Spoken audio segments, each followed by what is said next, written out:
అది నా దగ్గర ఉంటుంది. అవును. మనీ మీద లేనప్పుడు మనీ నా దగ్గర ఉండదు, అంతే అంతే సింపుల్. ఎవడో పట్టుకుపోతాడు. సో ఎందుకంటే ఇప్పుడిప్పుడే నేను డబ్బు మీద కొద్దిగా డబ్బు సంపాదించాలని అట్లీస్ట్ మార్చుకుంటున్నా మైండ్ని. అదే అదే డబ్బు దాచుకోవాలి. వివరం అయితే కానీ వివరం తెలియలేదు. ఎంత పోగొట్టుకున్నారు ఈ రకంగా మీరు? చాలా సార్, 10-15 కోట్లు ఇంకెక్కువ. 85 crores పోకున్నా. 85 crores? అసలు అంత నిర్లక్ష్యంగా ఎట్లా ఉన్నారు అసలు మీరు? అంత నిర్లక్ష్యం అంటే దీన్ని బట్టి మీరు ఆలోచించండి. నిర్లక్ష్యం కూడా కాదు, గాలితనం అంటారు దాన్ని. నిజంగా చెప్పాలంటే 85 crores అట్లా జస్ట్ లైక్ దట్. పోనీ ఇది వ్యాపారం చేసి కాదు. నో, నేను ఎప్పుడు గ్యాంబ్లింగ్ చేయను. అదే చెప్తున్నా, వ్యాపారం చేసి కానీ జోదవాడి కానీ కాదు. నేను షేర్లు కొన్నాం లేదంటే ఏ కొన్నాం, అండ్ నేను చేస్తున్నా డబ్బులు వస్తూనే ఉన్నాయి కదా. అదే కదా, అదే అన్నా. సో ఎక్కడి నుంచి కొద్దిగా జాగ్రత్తగా ఉండాలని.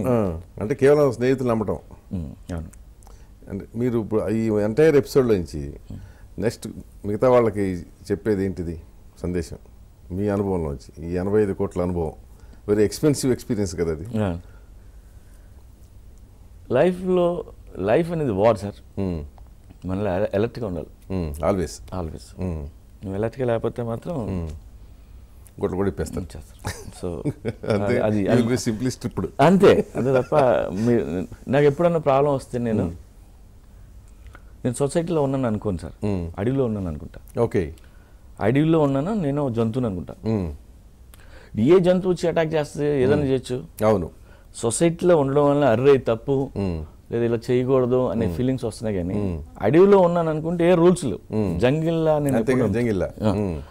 సో నేను అడవిలో ఉన్నాను అనుకుంటాను.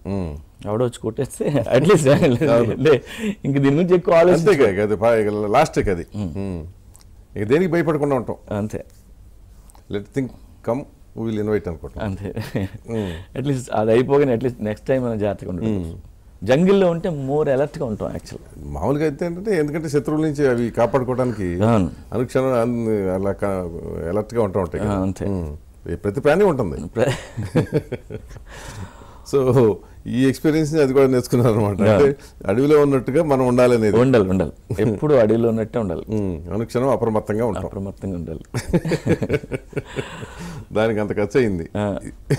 ఎందుకంటే లైఫ్ అనేది వార్ సార్. నేను అంత బాగా నమ్ముతానంటే ఇప్పుడు చెప్పాను కదా, నేచర్ నుంచి రక్షించుకోవడం కోసం ఇల్లు కట్టుకుంటాం, ఇంకోటి ఇది కట్టుకుంటాం. వేరే దానికి చంపేస్తాయని ఆయుధం ఉంటుంది. ఓకే. అలాగే మనిషి నుంచి మనిషిని కాపాడడానికి కూడా మానవత్వం పుట్టింది. నిస్సహాయత నుంచి దైవం పుట్టింది. ఇవన్నీ ఆయుధాలు. అవును. అందుకని అవన్నీ మంచితనం ఆయుధమే, దుర్మార్గం కూడా ఆయుధం. అంతే, రెండు వస్తాయి కదా. అది వాడేదాన్ని బట్టి ఉంటుంది, సో మనుషులను బట్టి ఉంటుంది. సో మేము ఎప్పుడు జంగిల్లో ఉన్నాం, జాగ్రత్తగా ఉన్నాను అంతే. అందుకని గుడ్ అడ్వైజ్. ఎందుకంటే అది చిన్న విషయం కాదు, అది జీవన సారాంశం అంటామే, ఆ టైపుది అది. సో మీరు అట్లాంటి సందర్భాల్లో డ్రగ్స్కి అడిక్ట్